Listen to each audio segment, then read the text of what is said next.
지난 시간에는 욥이 하나님께 계속 원망하면서 모든 것을 하나님 탓으로 돌리는 것을 보았습니다. 그러나 하나님은 욥을 사랑하심으로 욥에게 더 큰 축복을 주시고자 그를 연단하신다 했지요. 요한삼서 1장 2절에 사랑하는 자여 내 영혼이 잘됨 같이 내가 범사에 잘되고 강건하기를 내가 간구하노라 말씀한 대로 모든 축복의 비결은 영혼이 잘되는 데 있습니다. 바로 욥기에는 영혼이 잘되는 길이 담겨 있습니다.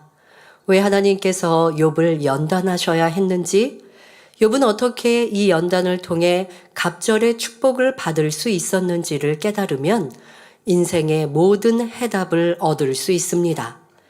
말씀을 통해 육신의 생각과 자기적인 의를 발견하여 온전히 깨트려버리고 하나님께서 원하시는 의를 이루심으로 응답과 축복이 넘치는 삶을 영위하시기 바랍니다.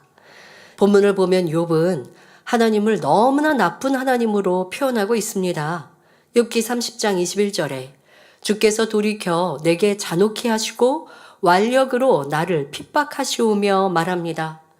욥은 악창으로 인한 육체의 고통뿐 아니라 마음과 정신까지 견디기 어려운 상황이었습니다. 이렇게 된 모든 원인이 하나님께 있다고 믿으니 욥은 하나님 앞에 감정이 단단히 쌓여 원망이 계속되고 있습니다. 여기서 완력으로 핍박한다는 것은 하나님의 능력으로 일방적으로 밀어붙이는 권세를 말합니다. 욥의 마음이 심히 상해 있으니 하나님에 대해 좋은 표현이 나올 수가 없지요. 성도 여러분, 하나님은 사랑이십니다. 죄인들을 구원하시기 위해 독생자까지 십자가에 내어주신 하나님께서 어찌 하나님의 자녀들을 잔인하게 핍박하시겠습니까? 우리가 신앙생활하면서 영적으로 깨닫지 못하면 하나님의 뜻과 사람의 뜻이 다른 경우가 얼마나 많습니까?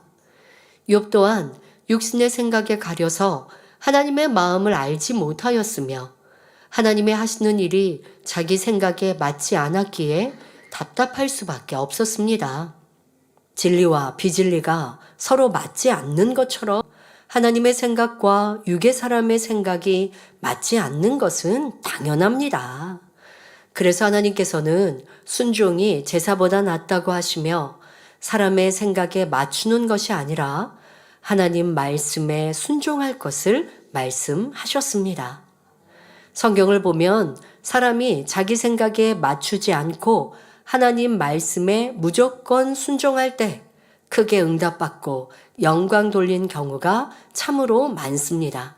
먼저 구약 성경에 나오는 아람 나라의 나아만 장군은 나병, 곧 문둥병을 치료받기 위해 이스라엘에 있는 엘리사 선지자를 찾아갔습니다. 그런데 엘리사 선지자는 만나주지도 않고 다만 시종을 보내어 하인을 보내어 요단강에서 7번 몸을 씻으면 나을 것이라고 전합니다. 나아만 장군은 엘리사 선지자의 말이 믿어지지 않았고 오히려 자존심이 상하여 자기 나라로 돌아가려고 했습니다. 그러나 종들이 내 아버지여, 선지자가 당신을 명하여 큰 일을 행하라 하였다면 행치 아니하였으리이까? 하물며 당신에게 이르기를 씻어 깨끗하게 하라 함이리이까 하고 권면하자 이내 마음을 돌이켜 하나님의 사람의 말에 그대로 순종하니 깨끗이 나았지요.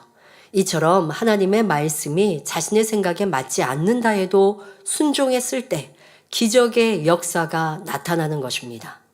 자, 다음으로 베드로가 예수님의 제자로 부름받기 전의 일입니다. 어부 베드로는 바다에 나가 밤새 일했지만 고기를 잡지 못했습니다. 그러자 예수님께서 베드로에게 깊은 데로 가서 그물을 내려 고기를 잡으라 말씀하십니다. 이때 베드로는 선생이여, 우리들이 밤이 다하도록 수고를 하였으되 얻은 것이 없지만은 말씀에 의지하여 내가 그물을 내리리이다 하고 그대로 순종하니 그물이 찢어질 정도로 많은 고기를 잡게 되었지요. 이처럼 믿음의 선진들은 하나님께서 말씀하실 때 자기 생각에 맞추지 않았고 오직 예와 아멘으로 순종하였습니다. 그러했기에 기사와 표적이 나타나 하나님께 영광 돌리며 하나님의 일을 이루어갈 수 있었습니다. 자신의 유익을 쫓아 당장 눈앞에 있는 현실만 보면 하나님의 인도하심이 답답하게 느껴질 수 있지만 하나님께서 하시는 모든 일에는 반드시 이유가 있음을 알아야 합니다. 예를 들어 하나님께서 출애굽 백성들을 가나안 땅으로 인도하실 때 왜 하필 홍해 앞으로 인도하셨을까요?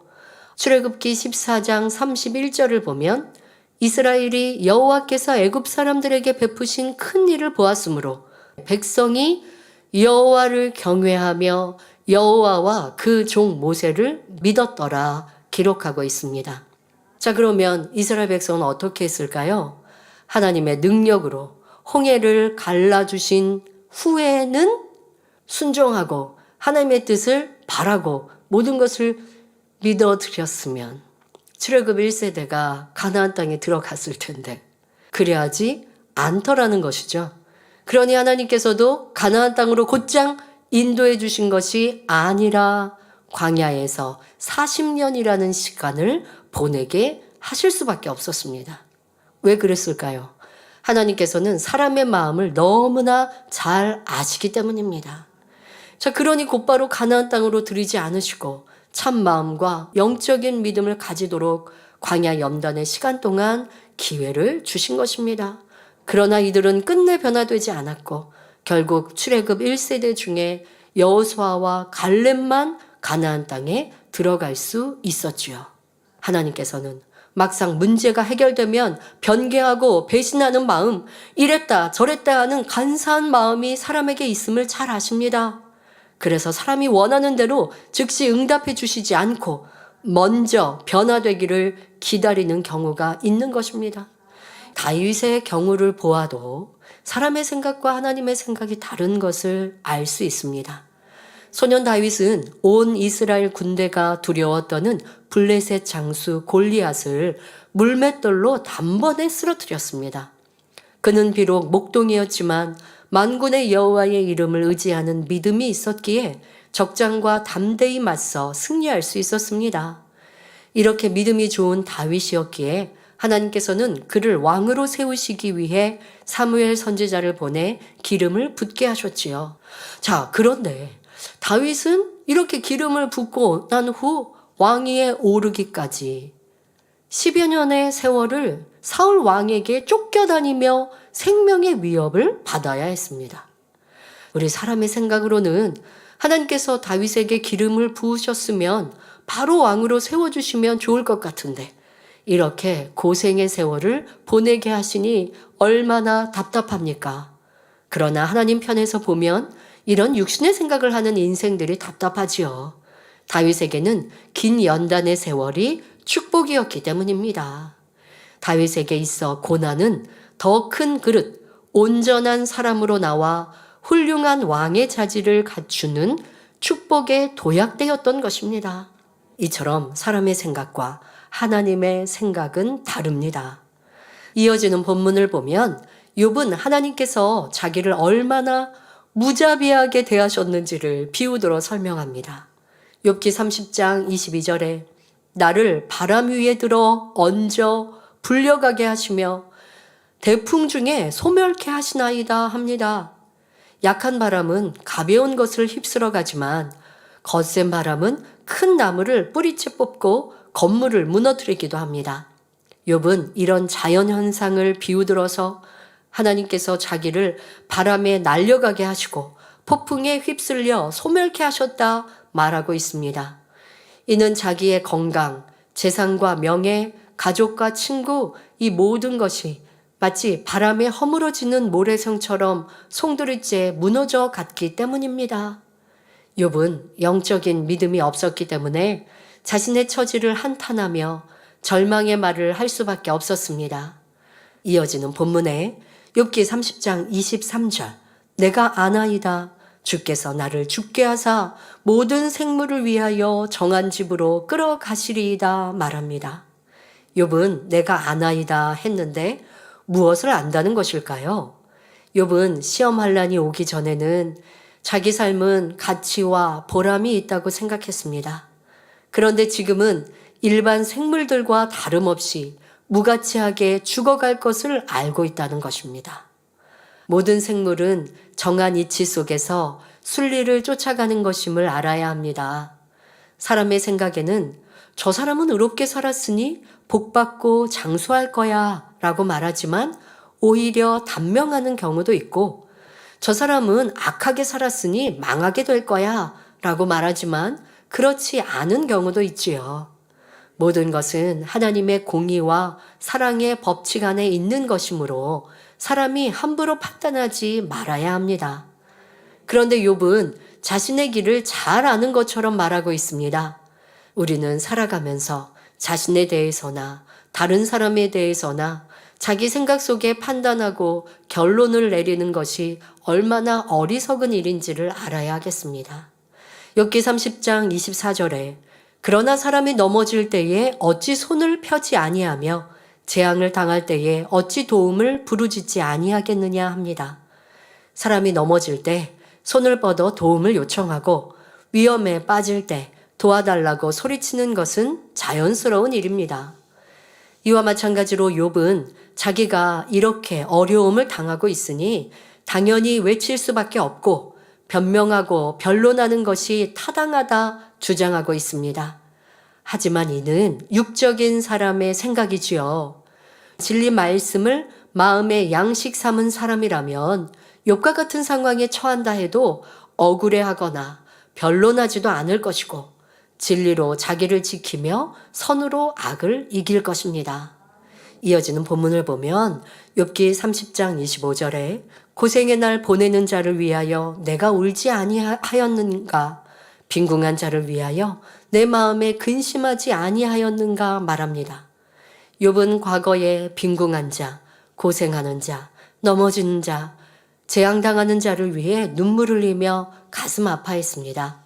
구제 요청하는 사람에게는 사랑으로 구제를 했지요. 그런데 이제는 자신이 재앙 속에 빈궁한 처지가 되었으니 나도 그렇게 부르짖을 수 있지 않는가? 즉 내가 부르짖어 고통을 호소하며 도움을 구하는 것이 무엇이 잘못되었느냐라는 말입니다. 이 말 속에는 그동안 쏟아냈던 원망, 탄식, 변론도 타당하다는 의미가 담겨 있지요. 그러나 앞서 말씀드린 것처럼 이는 하나님의 의가 아니라 욥의 의입니다. 이어지는 본문을 보면 욥은 욥기 30장 26절에 내가 복을 바랐더니 화가 왔고 광명을 기다렸더니 흑암이 왔구나 말합니다. 지난날 욥은 하나님 앞에 열심히 번제를 드리면서 복받기를 기원했으며 광명이 오기를 기다렸습니다. 그런데 그 결과는 복이 아니라 화가 임했고 광명이 아닌 흑암이 왔다고 말하고 있습니다. 다시 말하면 욥 자신이 하나님을 경외하며 의롭게 살았기 때문에 재앙이 임했다는 것인데 이것이 맞는 말입니까? 이는 하나님의 말씀을 정면으로 부정하는 말이지요. 진정 하나님을 사랑하여 말씀대로 행하는 사람에게는 결코 환란이 올 수 없기 때문입니다. 하나님의 섭리 가운데 연단이 허락될 수는 있지만 그 결과는 반드시 축복이지요. 욥은 하나님의 섭리와 뜻을 알지 못했기 때문에 자신이 진리를 벗어난 것을 알지 못하고 있습니다. 자신에게 진리를 깨우칠 수 있도록 하나님이 시험을 허락하신 것을 알지 못하므로 이렇게 절망적인 표현을 하고 있는 것입니다. 이 모습을 보고 계시는 하나님의 마음은 얼마나 안타까우시겠습니까? 하나님을 원망하지 말고 성령 안에서 자기를 돌아보고 하나님의 뜻을 깨우침으로 신속히 하나님께서 원하시는 모습을 이루어 예비하신 축복을 다 받아 누리시기 바랍니다. 또한 여기서 우리가 깨달아야 할 것은 인간의 의 속에서 복을 바라는 일이 없어야 한다는 사실입니다. 하나님께서는 빛 자체시기 때문에 우리가 빛 가운데 행할 때 원수마귀 사단이 역사하지 못하니 연단도 끝나고 시험 환란도 물러가는 것입니다. 욥은 여전히 자기 의로움을 주장하며 자신이 당한 재앙을 하나님 탓으로 돌리고 있습니다. 그러나 진정 선한 사람은 시험 환란이 왔을 때 내 탓이라 고백하며 자신을 돌아봅니다. 그러므로 범사에 하나님을 인정하시며 하나님의 말씀 안에서 자신의 삶을 조명하시기 바랍니다. 또한 고린도후서 10장 5절에 모든 이론을 파하며 하나님 아는 것을 대적하여 높아진 것을 다 파하고 모든 생각을 사로잡아 그리스도에게 복종케 하니 말씀한 대로 모든 육신의 생각을 깨뜨리고 오직 말씀에 순종하며 하나님 보시기에 의를 행하시기 바랍니다. 그리하여 사무엘하 22장 29절에 여호와여 주는 나의 등불이시니 여호와께서 나의 흑암을 밝히시리이다 하신 말씀이 여러분의 삶에 찬란한 빛으로 임하시기를 주님의 이름으로 축원합니다.